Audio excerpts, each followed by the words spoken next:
Welcome to our Eastview Family Online Worship Time.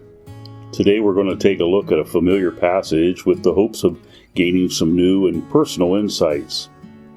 At the conclusion of Jesus' famous Sermon on the Mount, two lives are compared. Each life experiences a storm, and the storms reveal how their house was built.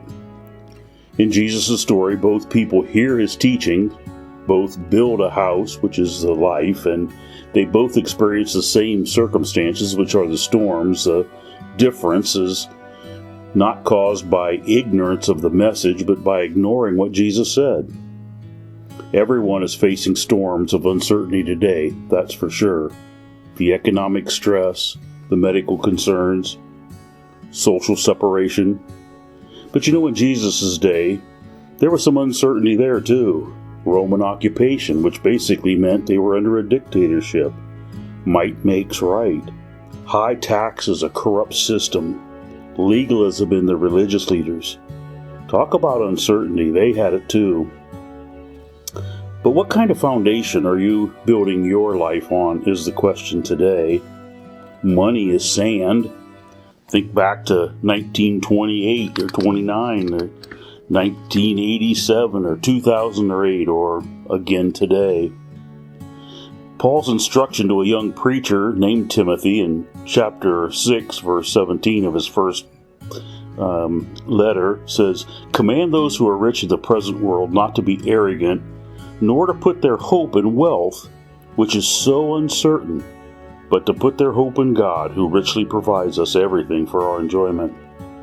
We know that beauty and health and youth, that's all sand. We're all getting older.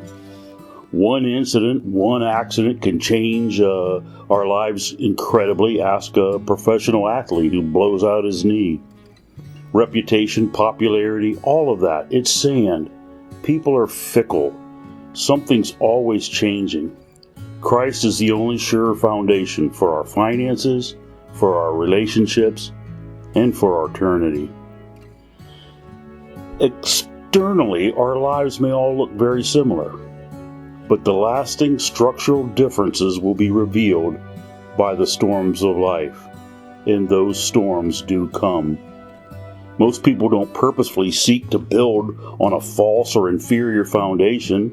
Instead, they just don't think about what their lives are being built on. Disaster comes not so much out of stubbornness, but out of thoughtlessness. So we need to stop and think about what we're building our lives on.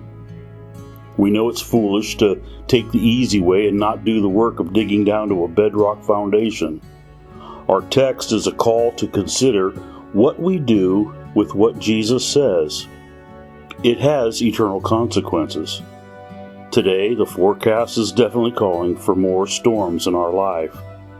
And I guess my question is, are you prepared for them? And one final note before you dig in. The original crowd, the text tells us, was amazed at Jesus' teaching. My prayer is that we're not just amazed as in, wow, that's neat, but that we respond with faithful obedience. God bless.